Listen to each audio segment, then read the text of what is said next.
જય માતા ખેડૂત મિત્રો, સ્વાગત છે તમારું ખેડૂત પુસ્તક ચેનલમાં। આજે તારીખ 26 ડિસેમ્બર ને આજની સવારની હવામાન અપડેટની અંદર માહિતી મેળવીએ તો ગુજરાતનું હવામાન આવનાર દિવસોમાં કેવું જોવા મળશે, વાતાવરણમાં ફરીવાર પલટો ક્યારથી જોવા મળી શકે છે, જાન્યુઆરી મહિના દરમિયાન માવઠાના વરસાદની સંભાવના છે।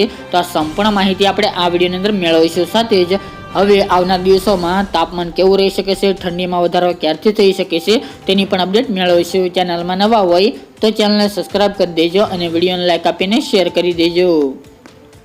જેમની અંદર ગુજરાતમાં ફરીવાર 26 અને 27 તારીખ દરમિયાન ફરીવાર વાદળોનો ઘેરાવો જોવા મળે તેવી શક્યતાઓ દેખાઈ રહી છે, કારણ કે 26 અને 27 તારીખ દરમિયાન ફરીવાર એક વેસ્ટર્ન ડિસ્ટર્બન્સ પસાર થવાનું છે કે જે વેસ્ટર્ન ડિસ્ટર્બન્સ પસાર થયું હતું તે અત્યારે ઉત્તર ભારતના વિસ્તારમાંથી પસાર થઈને આગળ જતું રહ્યું છે, પરંતુ 26 તારીખ દરમિયાન ફરીવાર વેસ્ટર્ન ડિસ્ટર્બન્સ પસાર થશે, જેના કારણે ગુજરાતમાં ફરીવાર વાદળોનો ઘેરાવો જોવા મળી શકે છે અને વાદળછાયું વાતાવરણ અમુક વિસ્તારની અંદર નોંધપાત્ર જોવા મળી શકે છે। પરંતુ હાલ તો ગુજરાતની અંદર કોઈ માવઠાના વરસાદની સંભાવના 30 તારીખ સુધી જણાતી નથી।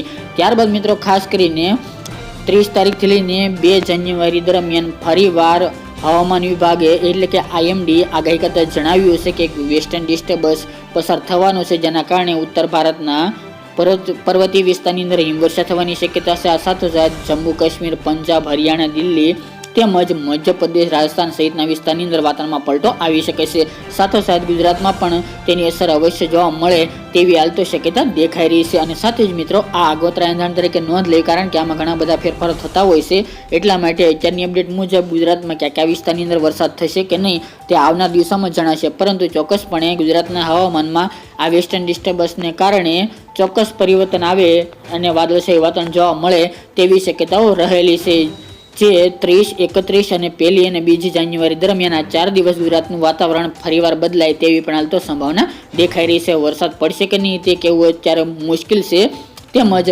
આ સાથોસાથ જાન્યુઆરી મહિનામાં એટલે કે ઉત્તરાયણ પહેલા પણ એક માવઠાની શક્યતા 5 જાન્યુઆરી બાદ પણ જોવા મળી રહી છે, તે પણ મિત્રો આગોતરા એંધાણ તરીકે તમારે નોંધ લેવી। તો ગુજરાતની અંદર જાન્યુઆરી મહિના દરમિયાન અત્યારના વેધર મોડેલ પ્રમાણે બેક ટુ બેક માવઠાની સંભાવના દેખાઈ રહી છે।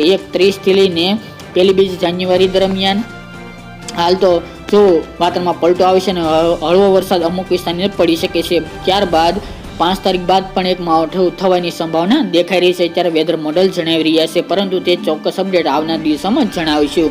ત્યારબાદ મિત્રો વાત કરવા જઈએ તો તાપમાન અને ઠંડીની, જેમની અંદર મિત્રો ખાસ કરીને જે વેસ્ટર્ન ડિસ્ટર્બન્સ અત્યારે જે પસાર થઈ હતું તેની અસરના ભાગરૂપે ઉત્તર ભારતના પર્વતીય વિસ્તારની અંદર હિમવર્ષા શરૂ છે, જેથી ગુજરાતમાં અત્યારે તાપમાન ધીરે ધીરે રાત્રિનું લઘુત્તમ તાપમાન ઘટી રહ્યું છે। આજે પણ સાંજ દરમિયાન અમુક વિસ્તારની અંદર 10 થી લઈને 12-13 ડિગ્રી સુધીનું તાપમાન રહી શકે છે, જેમાં સૌથી નીચું તાપમાન ઉત્તર ગુજરાત અને કચ્છમાં જોવા મળશે, જેમાં બોર્ડર લાગુ વિસ્તાર આબુ, અંબાજી, થરાદ, ધાનેરા એ આજુબાજુ 12-13 ડિગ્રી નોંધાઈ શકે છે તાપમાન। એ સિવાય રાધનપુર, મહેસાણા હોય, હિંમતનગર, ખેડબ્રહ્મા, ડુંગરપુર, અરવલ્લી, મોડાસા, પાલનપુર, ડીસા, થરા, વિસનગર સહિતના વિસ્તારની અંદર 10 થી લઈને 15 ડિગ્રી વચ્ચે તાપમાન ચાલી શકે છે। આ સાથે પૂર્વ ગુજરાતના દાહોદ, ગોધરા એ વિસ્તારની અંદર પણ 15 ડિગ્રી કરતાં પણ નીચું તાપમાન રહેવાની સંભાવના રહેલી છે। કચ્છના નલિયા, ભુજ એ વિસ્તારની અંદર પણ 15 ડિગ્રી નીચે તાપમાન જોવા મળે તેવી હાલ તો સંભાવના રહેલી છે, જ્યારે સૌરાષ્ટ્ર અને દક્ષિણ ગુજરાત અને મધ્ય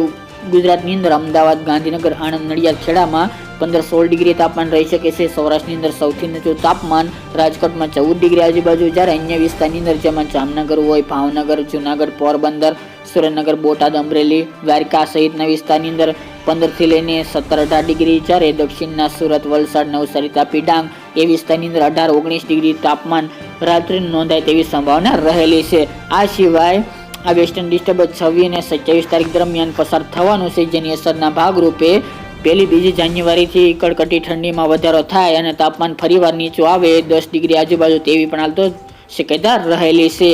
ગઈકાલના બપોરના, આજના તેમજ આવતીકાલના બપોરના તાપમાનની વાત કરવા જઈએ તો જેમની અંદર સૌરાષ્ટ્રનું તાપમાન 30 ડિગ્રી આજુબાજુ રહી શકે છે।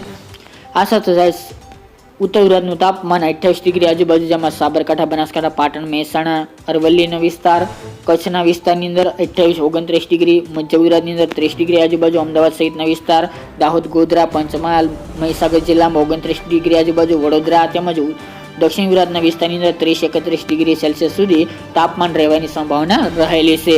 હાલ ગુજરાતની અંદર કડકટી ઠંડીના રાઉન્ડની ઘણા ખેડૂત ભાઈઓ રાહ જોઈને બેઠા છે, પરંતુ હાલ તો કોઈ અપડેટ જોવા મળતી નથી. પરંતુ ચોક્કસપણે 1 જાન્યુઆરીથી ગુજરાતમાં ઠંડીમાં વધારો થાય તેવી સંભાવનાઓ અત્યારના વેધર મોડેલ જણાવી રહ્યા છે. તેમજ આ વેસ્ટર્ન ડિસ્ટર્બન્સની અસરના ભાગરૂપે ઉત્તર ભારતના મોટાભાગના રાજ્યોનું હવે ધીરે ધીરે તાપમાન ઘટી રહ્યું છે, જેની સીધી અસર ગુજરાતમાં થવાની છે. તો 1-2 જાન્યુઆરીના તાપમાનની વાત કરીએ તો રાત્રિ દરમિયાન જેમની અંદર મોટાભાગના વિસ્તારની અંદર તાપમાન 10 થી લઈને 12 ડિગ્રી સુધી જોવા મળી શકે છે, જેમાં પાલનપુર, ડીસા, આબુ અંબાજી, થરાદ, ધાનેરા, જે સાબરકાંઠા, બનાસકાંઠા અને રાજસ્થાન બોર્ડર લાગુ વિસ્તારની અંદર 12-13 ડિગ્રી સુધીનું તાપમાન રહી શકે છે. આ સિવાય પૂર્વ ગુજરાતની અંદર દાહોદ, ગોધરા, પંચમહાલ, લુણાવાડામાં પણ 15 ડિગ્રી કરતાં પણ નીચું તાપમાન રહી શકે છે.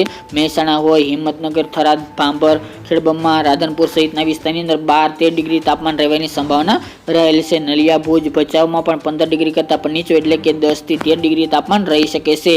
સૌરાષ્ટ્રની અંદર સૌથી નીચું તાપમાન 12 ડિગ્રી સુધી રાજકોટ અને હળવદ, મોરબી, સુરેન્દ્રનગર જિલ્લામાં જઈ શકે છે, જ્યારે અન્ય વિસ્તારની અંદર 15, 16 અને 17 ડિગ્રી તાપમાન રહેવાની સંભાવના જોવા મળી રહી છે. અમદાવાદ, મધ્ય ગુજરાતના વિસ્તાર અને દક્ષિણ ગુજરાતના વિસ્તારની અંદર તો મિત્રો કડકડતી ઠંડીનો રાઉન્ડ આવશે. તેની સાથે માવઠાના વરસાદની પણ સંભાવના જાન્યુઆરી મહિનામાં જોવા મળી રહી છે. અને સાથે જ મિત્રો આ ત્યારની વહેલી સવારની અપડેટ ફરી એક નવા વિડીયો સાથે મળીશું.